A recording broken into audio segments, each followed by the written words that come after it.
Joe Biden has emerged after the Democrats' humiliating defeat to carry out the final weeks of his presidency. But it seems he's not leaving the White House quietly. Joe Biden made his biggest announcement in a long time yesterday, and it has a lot of people very scared. The president has given the all-clear for Ukraine to use US-supplied missiles in their war against Russia. Republicans have slammed the announcement, with Congresswoman Marjorie Taylor Greene saying Biden is trying to start World War III right before he leaves office.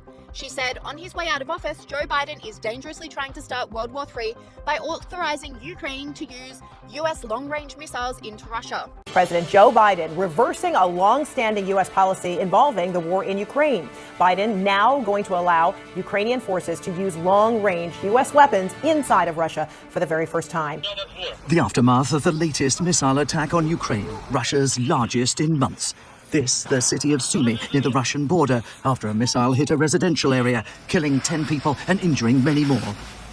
As President Biden arrived in Rio for the G20 summit, reports emerged of new U.S. measures to help Ukraine defend itself. Authorization from the outgoing leader for the use of long-range, American-made guided missiles capable of striking deep into Russian territory. Potentially a significant development in the conflict, and one President Zelensky has been calling for months. Today, many in the media say that we have received permission to take appropriate actions. But strikes are not made with words. Such things are not announced. The missiles will speak for themselves, definitely. President Biden's decision followed the arrival last month of around 10,000 North Korean special forces sent to help Russia reclaim territory lost to Ukraine in the Kursk region of eastern Russia. Known as ATACMS, these U.S. Army tactical missile systems have a range of almost 200 miles and are difficult to intercept because they travel at such high speeds. President Biden is keen to do all he can to help Ukraine in the little time he has left in office. He'd resisted authorizing the use of American long-range missiles up to now for fear of antagonizing Russia. But with winter approaching and Russia advancing, retaining territory taken in the east could provide Ukraine with a bargaining chip in the event of future peace talks. President Joe Biden giving Ukrainian President Volodymyr Zelensky the green light to fire long-range weaponry deep into Russian territory as 11,000 North Korean troops join forces with Russian troops. So the Russian-Ukraine issue likely to be a key focus at the G20 annual summit happening right now. And finally, we all have to work to end the conflicts and crises that are eroding progress and food security around the world. Ukraine. The United States strongly supports Ukraine's sovereignty and territorial integrity. Everyone around this table, in my view, should as well. And by the way, Russia's brutal invasion of Ukraine led to the highest record food prices in all history. Russian onslaught across Ukraine. Missiles and drones strike critical infrastructure in the biggest attack in months. Amid the carnage, though, a breakthrough in American military support. US President Joe Biden has finally agreed to allow Ukraine to fire long-range US missiles against targets inside Russia. But Joe Biden's decision comes just weeks before Donald Trump returns to the White House, a man who's vowed to end the war quickly, though without saying how. The major shift in US policy is apparently in part in response to this. North Korea sending troops to fight for Russia. Here they're pictured preparing to move forward. The North Koreans are thought to be helping Russian forces repel a Ukrainian assault into the Kursk region of Russia. That could be where the US missiles are used first. Then the next question will be how the Kremlin responds.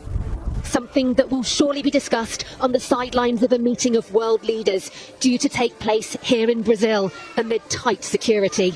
Russian President Vladimir Putin has repeatedly warned the West they'd be playing with fire if they allowed Ukraine to use their long-range missiles inside Russia, even saying it could start a global conflict. US and British officials have cautioned against listening to Moscow's threats, yet there had been hesitancy about this specific step. That's now gone. Russia's war divides global opinion, with Western allies pitched against Moscow and its friends. Back on the ground in Ukraine, though, yet more suffering from another Russian strike. This country will surely be hoping the UK and others will now follow America's lead, so its forces can be free to fight back harder. In the updated version of the document, aggression against Russia by any non-nuclear state, but with the support of a nuclear state, is proposed to be considered as their joint attack on Russia. Russia will also consider the possibility of using nuclear weapons when receiving reliable information about a massive launch of means of aerospace attack. Last week, Donald Trump met Joe Biden in the White House, where they had quite an amicable meeting. In fact, Joe Biden looked quite happy to see Donald Trump, and Biden promised Trump that there would be a smooth transition of power. Well, now I'm not so sure, because this week, Joe Biden has authorized Ukraine to use American missiles to strike targets deep inside Russia. 2 years this war has been going on, and Joe Biden waits until he's got just 2 months left in the White House to allow Ukraine to really take it up to the Russians. Trump had promised, of course, to end this war within a day if he was elected president. Donald Trump Jr. tweeted, "The military-industrial complex seems to want to make sure they get World War III going before my father has a chance to create peace and save lives. Got to lock in those trillions. Life be damned. Imbeciles." Joe Biden was not making this announcement, though. While that was being announced, Biden was in Brazil at the Amazon jungle talking not about the Ukraine war, not about allowing American missiles to be fired deep into Russia, which could start World War III. No, he was talking about something much more important.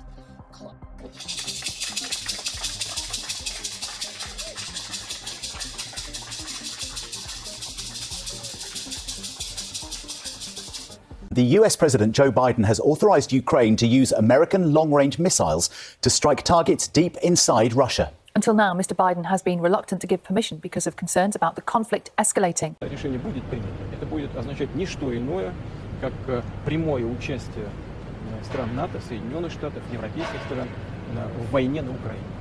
Это их прямое участие. В последние дни мы видим и слышим, как на очень высоком уровне Великобритании и США муссируется тема о том, что киевский режим сможет наносить удар вглубь территории России западными вооружениями большой дальности. И, судя по всему, это решение либо вот-вот будет принято, либо, судя по всему, вообще уже принято. И эта вещь, конечно, экстраординарная. Хотелось попросить прокомментировать то, что происходит.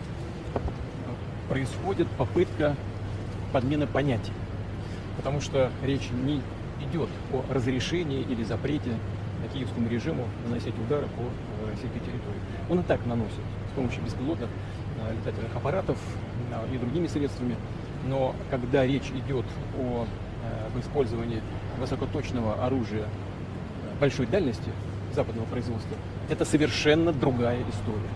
Дело в том, что, я уже об этом говорил, и любые эксперты это подтвердят, и у нас, и на Западе, наносить удары современными высокоточными системами большой дальности западного производства украинская армия не в состоянии. Она не может этого делать. Это возможно только с использованием разведданных со спутников, которыми Украина не располагает. Это данные только со спутников или Евросоюза, либо на Соединенных Штатах, в общем, с натовских спутников. Это первое.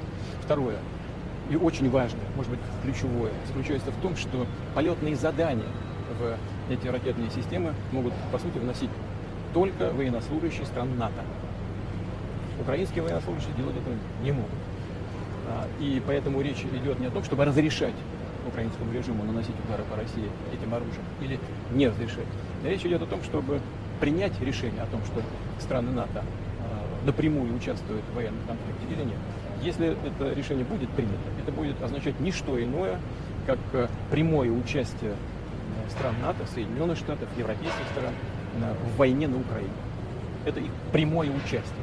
И это уже, конечно, существенным образом меняет саму суть, саму природу конфликта.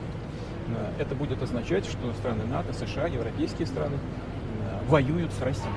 А если это так, то, имея в виду изменение самой сути этого конфликта, мы будем принимать соответствующие решения, исходя из тех угроз, которые нам будут создаваться. Keir Starmer says shoring up support for Ukraine will be at the top of his agenda at the G20 summit of world leaders in Brazil. Biden has made what could be a decisive move on the war in Ukraine as world leaders prepare to hold the talks at the G20 in Brazil. He's lifted restriction on the use of American long-range weapons to strike deeper into Russia. US President Joe Biden has made a major shift in the war in Ukraine, allowing Ukraine's military to strike Russian territory with US-made long-range missiles.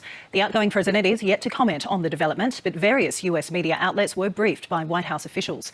A senior Russian official has warned that it's a major step towards what he called the start of World War III. As the war in Ukraine approaches its 1,000th day, Russia has unleashed its largest airstrike in 3 months. 120 missiles and 90 drones were launched at targets as far west as Lviv, said to be aimed at crippling Ukraine's energy system. At least 17 people were killed, according to emergency services. Day 997 of Russia's full-scale invasion of Ukraine. marked by the sound of air sirens and explosions.